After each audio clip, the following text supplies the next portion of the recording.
Todo o material contido neste filme é autêntico. Algumas cenas contêm material explícito e se recomenda supervisão paterna.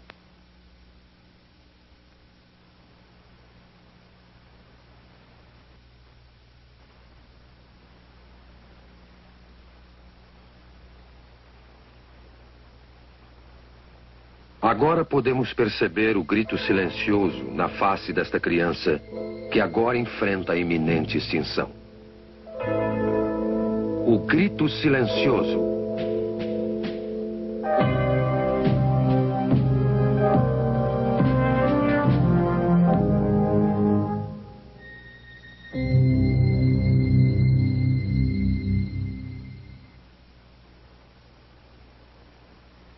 Meu nome é Bernard N. Nathanson.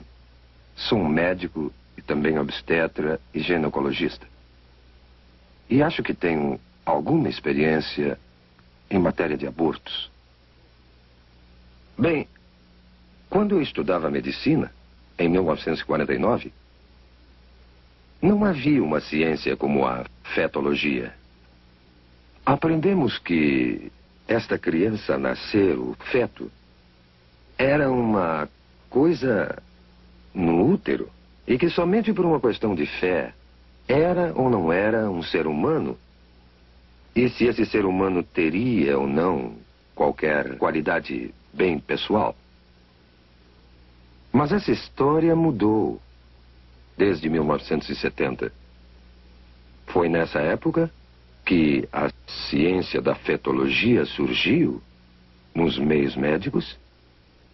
Surgiu pela mera apresentação de grandes e novas tecnologias, como a imagem ultrassônica, o monitor eletrônico do coração fetal, fetologia, histeroscopia, teste imunológico e uma série de outras novas tecnologias que hoje constituem, de fato, o corpo da ciência da fetologia.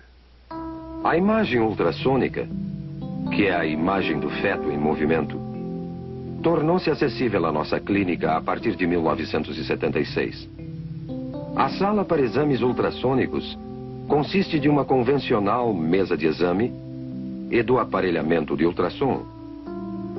Essa máquina que vemos aqui. A mulher grávida é colocada na mesa para o exame. O abdômen é devidamente coberto. A ponta do instrumento é colocada sobre o útero. O aparelhamento consiste basicamente de um cristal que emite ondas de som em alta frequência. E um outro aparelho que capta o eco dessas ondas. O eco é então registrado num computador que o transforma em uma série de imagens da criança nascer. E a criança pode ser observada por uma análise linear, que é útil para a gravidez adiantada, ou por uma de setor, que é mais precisa para delinear a criança na fase inicial, como esse caso. A imagem reconstruída pelos moldes do eco é capaz de ser de uma absoluta clareza e é tão detalhada nesse instrumento que as válvulas do coração são observadas abrindo e fechando com as contrações do coração. Mães e pais, pela primeira vez, têm podido ver suas crianças antes do nascimento, com essa espetacular tecnologia. Essas tecnologias, esses aparelhos e máquinas que usamos diariamente, tem nos convencido que, sem dúvida, essa criança nascer é também outro ser humano, outro membro da humanidade, sem distinção, de maneira alguma, a qualquer um de nós. E pela primeira vez, temos a tecnologia para ver um aborto sob o ponto de vista da vítima. A imagem ultrassônica nos permite ver isso. E assim, pela primeira vez, vamos observar como uma criança vai sendo torturada, desmembrada desarticulada, esmagada e destruída pelos insensíveis instrumentos de aço do aborteiro.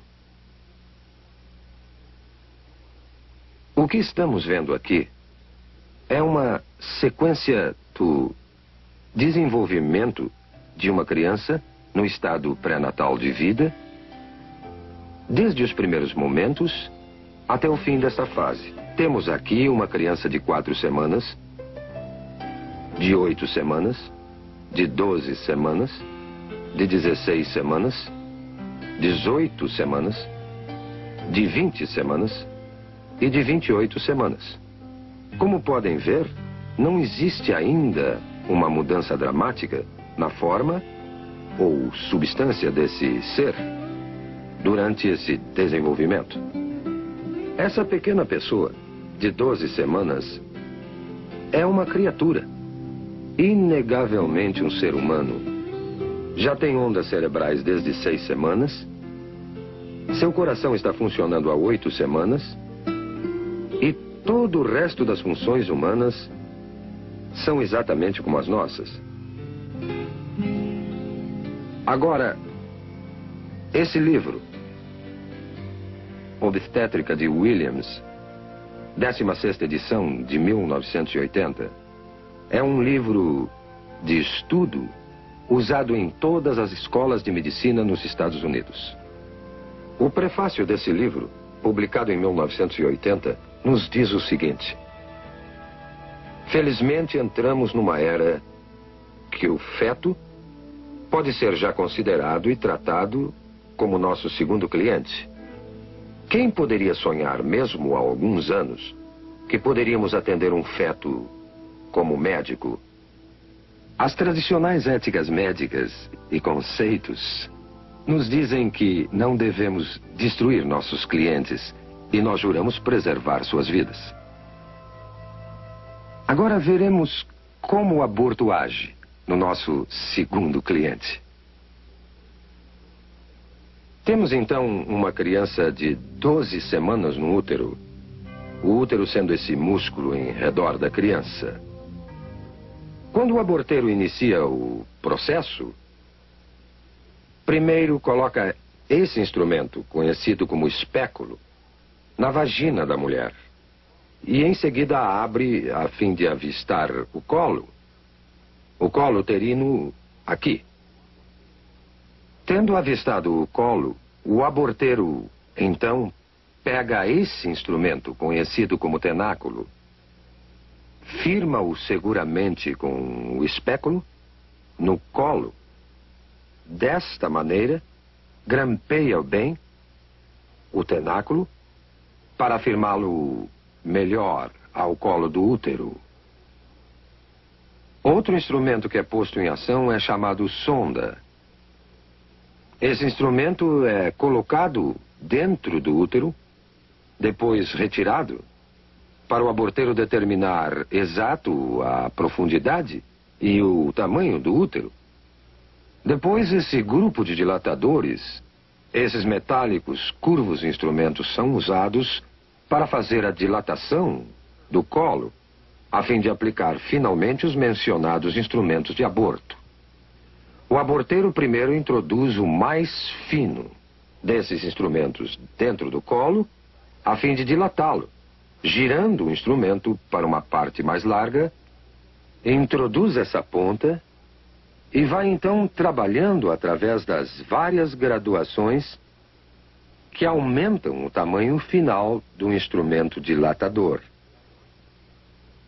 Depois, passa a usar um instrumento conhecido como aparelho de sucção, o qual está sendo retirado de um recipiente esterilizado para seu uso.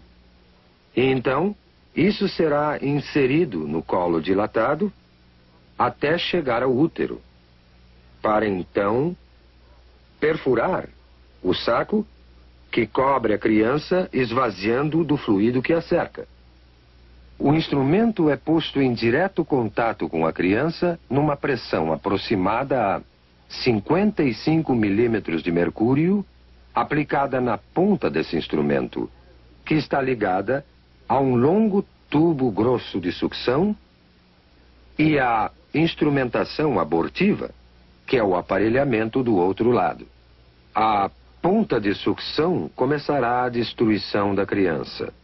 Pedaços do corpo são separados, um por um, até ficar somente fragmentos do corpo e a cabeça. A cabeça é grande demais para passar pela tubulação. Para isso é necessária a aplicação de outro instrumento, chamado pinça de pólipo, dentro do útero, através do colo já dilatado.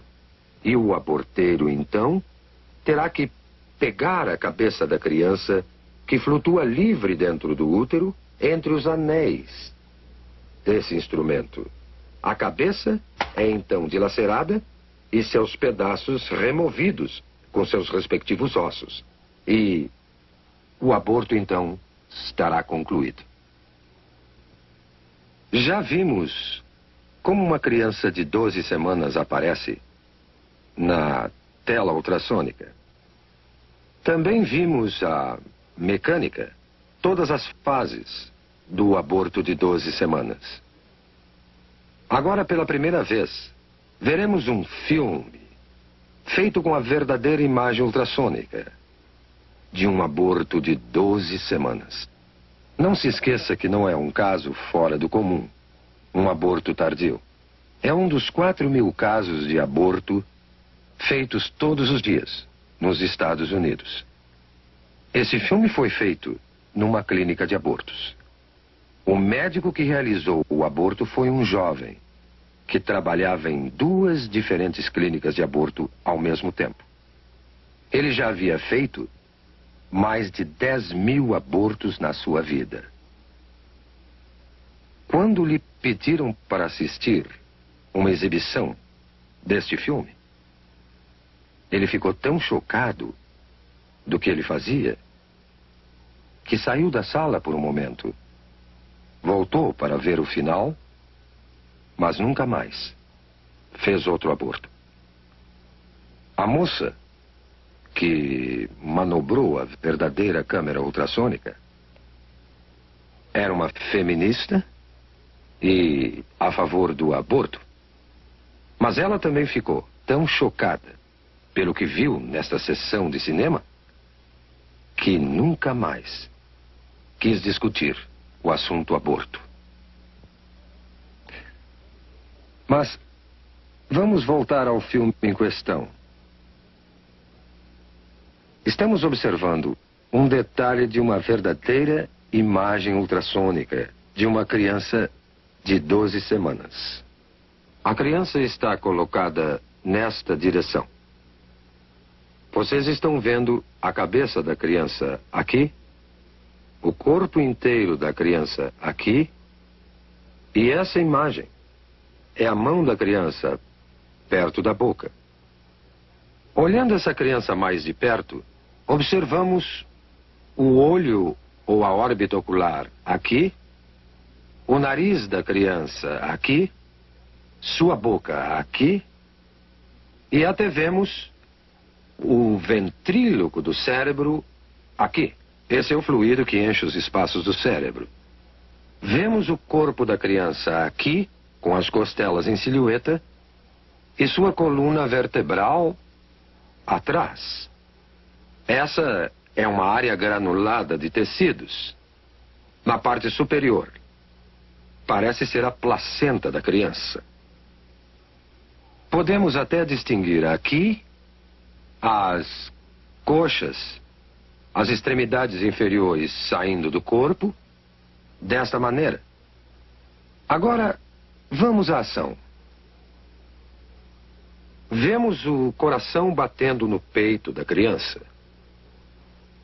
Suas batidas são de 140 por minuto aproximadamente. Agora, vemos a criança se movendo dentro do útero. E observamos várias mudanças de sua posição. Ela ainda está colocada desta maneira. E a boca está recebendo o polegar da criança, a criança está outra vez movendo-se calmamente no seu santuário.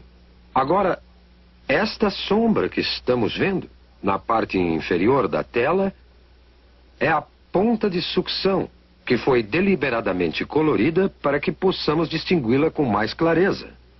Mas o aborteiro dilatou o colo e está inserindo a ponta de sucção que podemos observar se movimentando na tela. Podemos notar que a ponta de sucção que está aqui, quando se move em direção à criança, ela recua do objeto e começa a produzir movimentos violentos e agitados. A criança se move com mais determinação. Sua posição muda constantemente e ela retrocede mais uma vez aqui. A ponta de sucção ainda não tocou na criança e mesmo assim ela permanece agitada e movendo-se violentamente. A criança virou agora outra vez de perfil e a ponta de sucção volta mais uma vez a aparecer na tela. A boca da criança está aberta, o que veremos mais uma vez em outro momento. Mas esta ponta de sucção, que vemos se movendo violentamente na parte inferior da tela, é um instrumento mortal, que eventualmente irá destruir a criança. É só depois que o saco é perfurado para a saída do líquido que a ponta do aparelho entrará em contato com a criança. Mas podemos observar a ponta movendo-se enquanto o aborteiro procura o corpo da criança. Mais uma vez vemos a boca da criança aberta, como se estivesse emitindo um grito silencioso. Este é o grito silencioso de uma criança prestes a enfrentar sua extinção. Agora as batidas do coração aumentam dramaticamente e os movimentos da criança são mais violentos, como percebendo a agressão ao seu santuário. Está se afastando e podemos vê-la movendo-se para a esquerda do útero, numa tentativa patética de escapar aos terríveis instrumentos que o aborteiro usa para extinguir a sua vida. Agora, o coração está visivelmente acelerado. Suas batidas chegam a 200 por minuto. Não há dúvida alguma que a criança percebe o perigo mortal que a espera. A membrana foi perfurada e o fluido escapou. Não se vê mais o reservatório de líquido protegendo a criança. Mas uma vez que o fluido saiu, a ponta do aparelho de sucção se firma no corpo da criança e a criança é puxada para baixo pela ponta de sucção do aborteiro com a pressão negativa aplicada e o corpo está sendo desmembrado sistematicamente e separado da cabeça. A cabeça está nesta direção aqui. Eu estou no momento delineando a cabeça. As partes inferiores já foram destruídas. E vemos a ponta de sucção brilhando de espaço a espaço na tela como uma série de ecos. Enquanto a criança está sendo empurrada de um lado para o outro, enquanto a ponta de sucção está sendo aplicada ao corpo desta maneira e o aborteiro está exercendo sua tração na criança. A cabeça é ainda perceptível aqui. O corpo já não se pode ver. Foi separado da cabeça. O que vemos agora é a cabeça mesmo, que é chamada linha média do eco, e vários fragmentos de ossos. Mas a cabeça, que estou delineando aqui, nessa criança de 12 semanas, é grande demais para sair inteira numa peça de dentro do útero. O aborteiro terá que empregar este instrumento, a pinça de pólipo, numa tentativa de segurar a cabeça. Ele agora tentará dilacerar a cabeça com esse instrumento, dessa maneira, e remover a cabeça aos pedaços de dentro do útero. O aborteiro e o anestesista têm um código secreto entre eles. que os protege da pavorosa realidade dos fatos. O aborteiro e o anestesista se referem à cabeça da criança, que agora é chamada de número 1. O anestesista, então, perguntará ao aborteiro: o número 1 já saiu? Já acabamos? Vemos agora, intermitentemente, os dentes ou lâmina desse instrumento aparecendo nessa imagem aqui. A cabeça tende a flutuar, solta no útero, e aqui estão os dentes ou lâmina desse instrumento vindo por aqui. E a cabeça está sendo agarrada pela pinça de pólipo e puxada para baixo em direção ao colo. Agora, tudo o que vimos sobrando são simples resíduos, simples fragmentos, pedaços de tecidos que documentam que ali viveu uma vez um indefeso, frágil ser humano. Considerando o impacto do aborto na nossa sociedade, vamos olhar algumas estatísticas do que realmente aconteceu nos últimos 20 anos.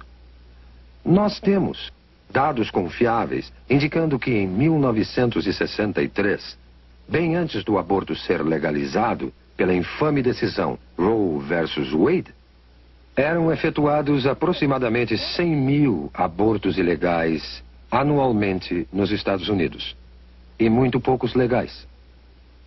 Em 1973, o primeiro ano que a decisão Roe versus Wade prevaleceu neste país, cerca de 750 mil abortos foram efetuados.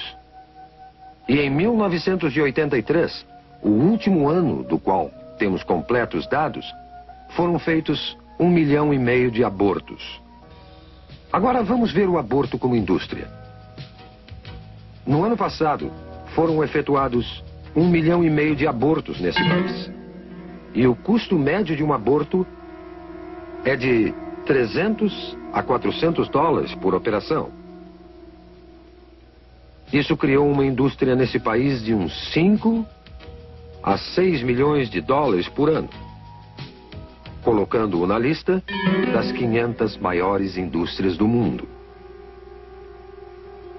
90% de todo esse dinheiro vai para o bolso dos médicos e o que sobra no bolso dos empresários que dirigem as clínicas. Tivemos investigações recentes sobre essas clínicas, que se ramificaram no país como cadeias de restaurantes.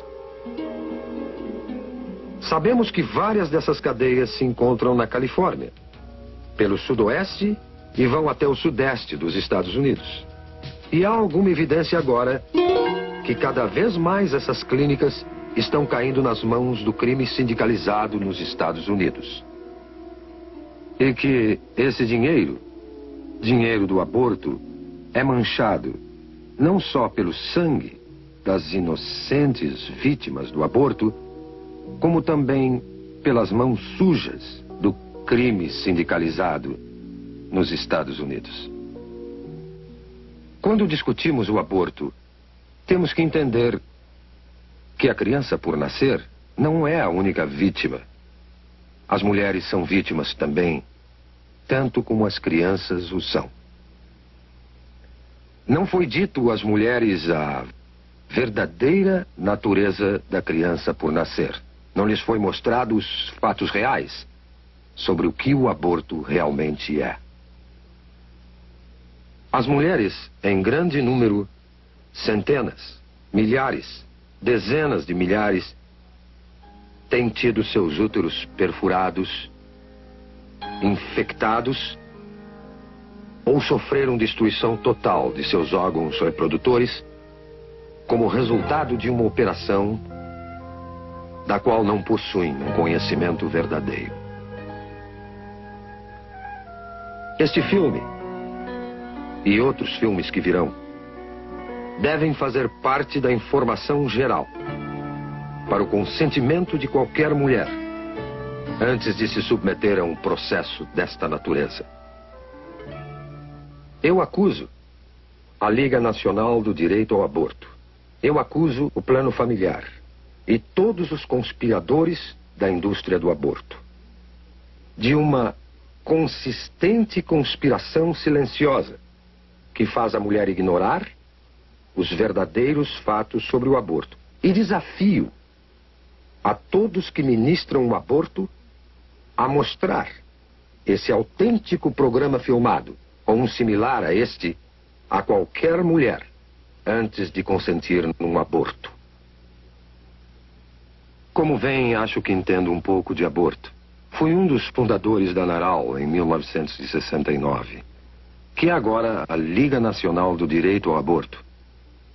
E por um período de 2 anos, fui o diretor da maior clínica de aborto do mundo ocidental. A partir dessa época, passamos a ter uma ciência chamada fetologia, que nos permite o estudo do feto humano.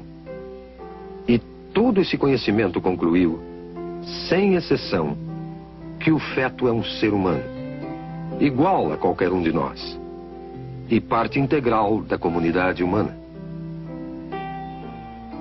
Agora, a destruição de uma vida humana não é solução para o que basicamente é um problema social. E acredito que recorrer a essa violência é admitir que a ciência, e pior ainda, a ética estão empobrecendo. Eu me recuso a acreditar que a humanidade, que chegou até a Lua, não possa criar uma solução melhor do que recorrer à violência. Devemos todos nós, aqui e agora, dedicar todos os nossos esforços para achar uma melhor solução. Uma solução composta de amor e compaixão